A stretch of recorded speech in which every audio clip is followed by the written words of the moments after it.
Great, well, you guys can start whenever you want. Perfect. Good afternoon, CFA. The global energy infrastructure becomes more and more complex due to the increase in demand for power, as well as the integration of renewable energy and the adoption of electric vehicles. We strongly believe Idaho is well positioned to capture on this with its products and services. My name is Mika Brouwer. Today I'm with Eddie Thompson, Connor Pedersen, and Abby Thompson. We present a buy recommendation for Itron, currently trading at $106 with a target price of $130, presenting an upside of 22%. Our investment is driven by three key theses: Itron's defensible position in the smart meter industry, growth opportunities in its market expansion, and most importantly, Itron's strategic focus on margin expansion through operations. Next, we'll take a look at the company as well as an industry overview. Itron Incorporated is a United States company specializing in energy and water resource management solutions. Founded in 1977 and headquartered in Liberty Lake, Washington, Itron has become a pivotal player of the scientific and technical instruments industry, specializing in grid innovation and the industrial Internet of Things. Itron has been public since November of 1993 and has a current market capitalization of $4.84 billion. Itron's device solutions consist primarily of non-communicating hardware for water, gas, and electricity. Itron's network solution, which is good for 67% of total revenue, consists of smart meters, endpoints, and sensors, as well as applications. Itron's outcome segments, operating with the highest margin, consists of services and software. Now we look at the key financials. As you can see, Itron's net income in the last 2 years is extremely strengthened, as well as Itron's ability to integrate AI and machine learning into the outcomes device is driving future revenue. As well, looking to debt to equity, Itron refinanced in 2021 and 2024 with issuing $460 and $805 million of convertible notes. As well, important to note, Itron's management made a comment about wanting to grow their outcome segment through M&A. We talked with a Piper Sandler M&A expert, and he said Itron is well positioned to do that. Next, taking a look at the scientific and technical instruments industry, which Itron operates as part of, we've identified key drivers as well as Itron's competitive positioning. First, the rapid modernization of the grid, due to increased complexity and increased demand for energy, requires institutional strategies to modernize. Next, federal policy and IRA longevity. So the Inflation Reduction Act is a federal policy that provides over $300 billion towards the investment of renewable energy. Speaking with an industry leader and expert on the board of directors at Schweitzer Engineering Laboratories, we have addressed the fact that the current presidential administration is posing potential threats to this funding. However, it is common in the industry for the utility companies not to adjust their 10 to 20 year targets based on a 4-year presidential cycle. Next, institutional investments in grid modernization. As the Department of Energy invests over $3 billion towards modernization efforts, providing key incentives to utility companies to be able to provide this modernization. Next, Itron is competitively positioned in the industry, providing the most smart meters in North America, as compared to its most notable competitors being Landis+Gyr, Badger Meter, Aclara, and Census. Itron's competitive advantage lies in 2 key areas: its industry-leading investment in research and development, as well as its unique capability to service the full spectrum of utility needs under one integrated platform. Itron significantly outspends its competitors in research and development, investing 10% of its annual revenue into R&D, particularly in its outcome segment. Unlike single-use energy providers, Itron is the only company capable of servicing water, gas, and electric utility needs under one integrated platform. This allows it to capture a wider customer base that its competitors simply just cannot access. Not only is Itron's platform comprehensive, but is also device agnostic, meaning that it can operate using both Itron and competitor meters. Additionally, Itron offers network interface cards, which provide smart functionality for outdated meters, making their technology highly scalable. Based on interviews with industry experts and team analysis, we identified 3 key investment drivers. But this is 1, Itron's defensible leadership in the smart metering industry. As you can see, Itron grew the backlog from $2 billion to $4.7 billion, showing the strength of Itron's products and services. This is driven by the smart grid changes. As well, Itron's position to have smart meters, endpoints, and sensors, combine this with the software service to offer a distributed intelligence platform. And working with key partners like Microsoft, GE, Vernova, and Schneider is strengthening Itron's position in the market. As well, Itron's dominant market share of 63% in endpoints. Taking a look at our second investment thesis, the growth opportunities amid smart grid expansion. As previously stated, Icon operates adjacently to the energy sector, which is expected to experience a 2.4% compounding annual growth rate over the forecasted period as compared to the recent decade of stagnant growth. This rapid modernization will require more demand from utility companies as to artificial intelligence and machine learning. This is key to Icon's revenue segments, the outcome segment, in relation to products offered, such as their Grid Edge intelligence platform, which is an overarching complete architecture for utility companies to have services provided all from one platform. The outcome segment is set to benefit from a 75% recurring revenue structure from 10-year software as a service agreements. Our final thesis is supported by an increase in gross margin due to the growth in Itron's software outcomes revenue. In 2024, Itron posted a 34% gross margin, and we predict it to be 39% by the end of the forecast period. Additionally, Itron's restructuring efforts started in 2017 has decreased the number of factories by over half. This push for an asset-light model increases supply chain resiliency and decreases overhead manufacturing costs. Moving on to our valuation methodology. To evaluate Icon, we use a discounted cash flow model as well as a comparable company analysis. We weighted our discounted cash flow model at 80%, with our comparable company analysis at 20% of our target price. We feel that this accurately reflects the intrinsic value as well as future cash flows that Icon holds. For our discounted cash flow model, this target price is based off of increase in revenue and increase in margins. For revenue, we are able to forecast the AMI meter projections based off of a strong correlation to Icon's endpoints under management and strong statistical significance. This is strongly related to Icon's network solutions segment, which is 67% of overall revenue. Due to this, we are able to yield a base case of $130, a bear case of $84, and a bull case of $156. In our comps valuation, we use the EV to EBITDA multiple to compare Itron to its peers. Itron is currently trading at a 17.0 multiple compared to the industry average of a 22.2 multiple. We yielded a share price of $129.65 and weighted this as 20% towards our total target price. Next, we conducted a sensitivity analysis for our DCF using the Monte Carlo simulation. We stress tested key factors such as WACC, terminal growth rate, and the AMI installs. After this, we conducted an 84% probability that we will be in the buy price. Finally, we'll take a look at environmental social governance as well as potential investment risks. Itron currently boasts an ESG risk rating score of 12.2, indicating negligible ESG risk-related exposure as well as strong management of sustainability risks. This is a crucial factor for investors who are focused on long-term potential. In 2023, Itron reduced its global CO2 emissions by 10.5 million metric tons, which is the equivalent of taking 2.3 million cars off the road annually.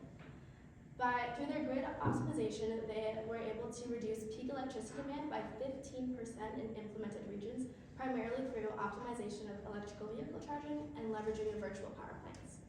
They've also detected and prevented nearly 14 billion gallons of water loss, which is the equivalent of 467,000 households' annual water consumption, directly contributing to global resource conservation efforts. Finally, we'll take a look at Itron's governance. Itron has a structured board designed for strategic oversight and long-term stability. Itron maintains an 88.9% independent board and has a classified structure. This classified structure helps protect against hostile takeovers, but can also limit rapid governance shifts. As we evaluated Itron's investment potential, we recognize risk across three major categories: market, operational, and political and regulatory. Our team has identified political and regulatory as having the most likelihood and the greatest impact. The majority of these potential uncertainties and risks stem from the new presidential administration, including impending potential for imposed tariffs, as well as potential changes in government policies and incentives or funding initiatives. To conclude, we issue a buy recommendation for the Itron stock, driven by our three investment theses. The first one is Itron's leading position in the utility and smart metering space, as well as second, the growth opportunities among smart grids, but the most important one is the operating margin improvements by Itron's management. Thank you so much, and we're happy to answer questions at this moment. Great. We'll take a quick breath and then we'll let the judges get their thoughts together and then they'll fire away with some questions.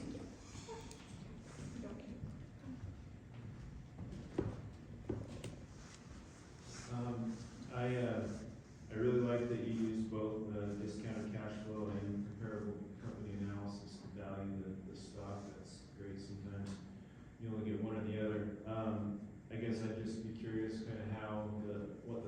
process was between 80, kind of using an 80-20 split between those two methodologies? Yeah, so for Itron, there is no direct pure play competitor. And so a comparable company analysis is great to show the way that it operates in relation to its competitors.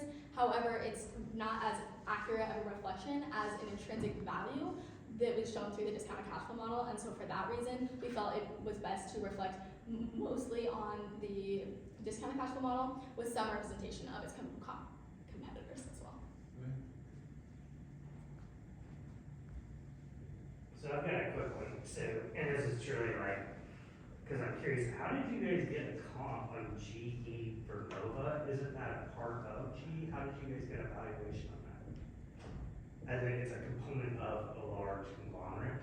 Is that something you were able to pull out of the Q? Oh, it's separate. Yeah, I believe Yeah, there's. that's kind of from last year. We did have correct financials for that one. So. Yeah, thank you. Mm-hmm. I know you mentioned kind of difficult to get direct comps, but you mentioned 10% R&D budget or 10% of top line. What comps that you looked at, what are they spending on R&D? Because that's obviously can provide kind of a buffer against comps and losing market share. So just curious what competitors are doing on that front. Yeah. So its closest competitor, Landis & Gyr, spends pretty close to Itron's research and development budget, but still not quite there. Itron's leading its peer group, but as you can see, the rest of its competitors don't come anywhere near it. Unfortunately, Hubble and Siemens and Honeywell don't specifically list research and development directed towards their metering or solutions. And Itron's focus is on their outcome segment, so the more machine learning and AI, as well like software as a service, like the recurring revenue models. That's where they focus on R&D at the moment. Has that been a pretty consistent level of R&D spending for them, kind of over the history of the model, or is that is it growing in recent years? Yeah, over the years that we analyzed, from like 2014 to 2017, I believe it was until 2019, it was like around 9%, and it has increased year over year to 10% for the last previous years, moving closer towards 11 now. So as you guys look at they've got a pretty unique situation with their convertible debt. You maybe talk about that and your view of their convertible debt situation. Yeah.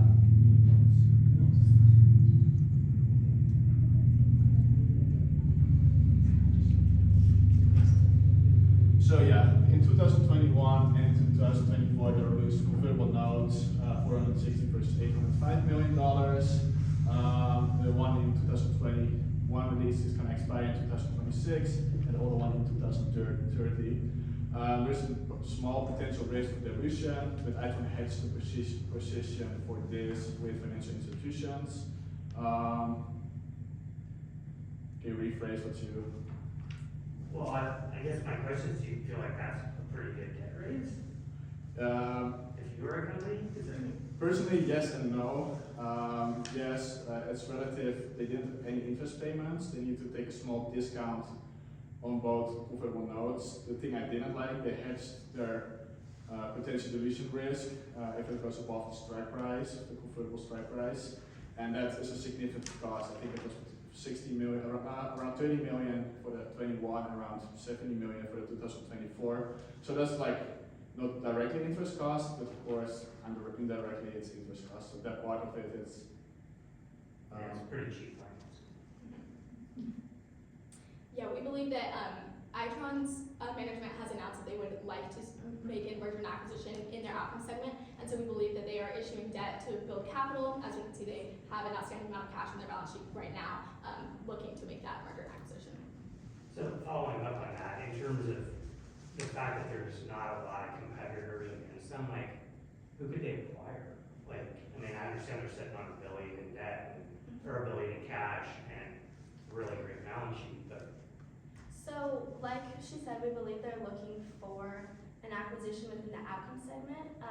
They have made it clear that they're looking for a software to acquire, something that maybe has had a lot of previous development, something that they can acquire and use in the outcome segment to advance their AI and ML. So it's not necessarily a direct like competitor or something more substantial. And something we looked at potential companies. We see in this space a lot of M&As happening. GE Vernova is buying heavily, other companies in the field are doing it well. It was, based on analysis, there was too many factors going around. Like Idaho has a history from doing acquisitions from a couple of millions to 1.7 billion in the history. So like the value of the company was really hard to determine. Of course, you have a $1 billion cash, that there is a reason. So we looked at like around $1 billion to max $2 billion. As well, like geographically, like normally in the past we saw Idaho focusing on more European acquisitions, but now we think that management is more strategically focusing on United States or North America. Yeah, interesting. You guys had a graph up showing, where they source from in terms of manufacturing. They're obviously a pretty global company. Do you have like exactly what their different international exposure is? And obviously, there's certain areas in terms of tariffs that are going to hit harder than others.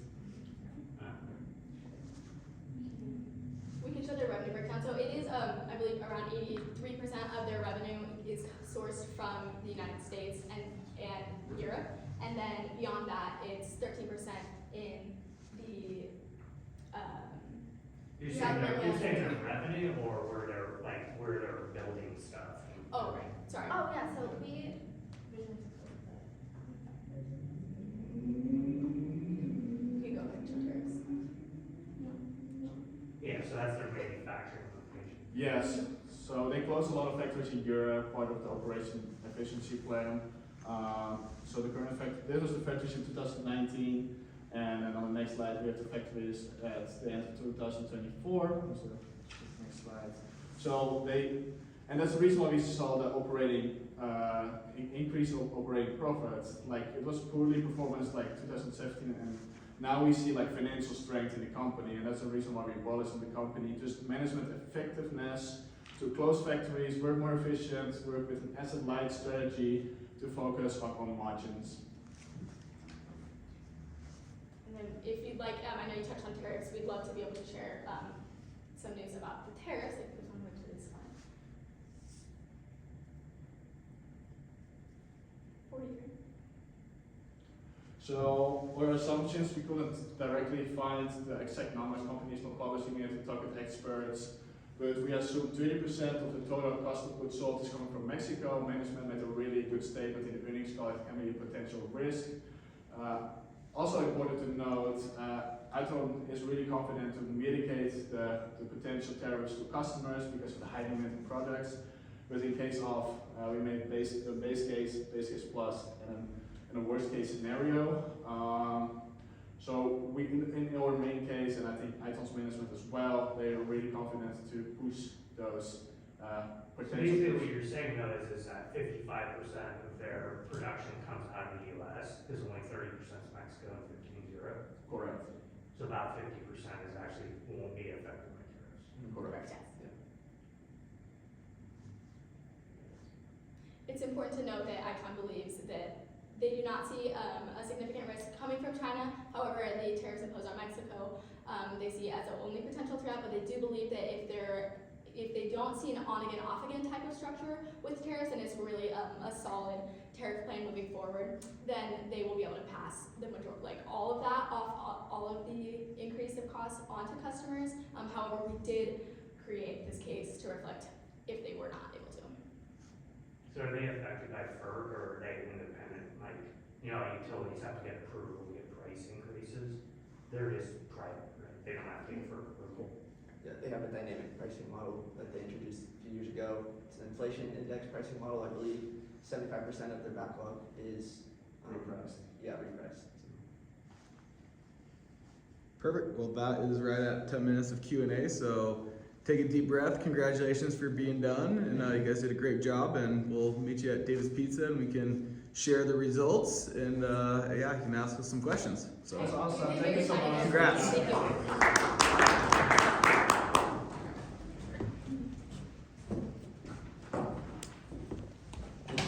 Yeah. Sorry, no, we Thank you. actually answers to these questions.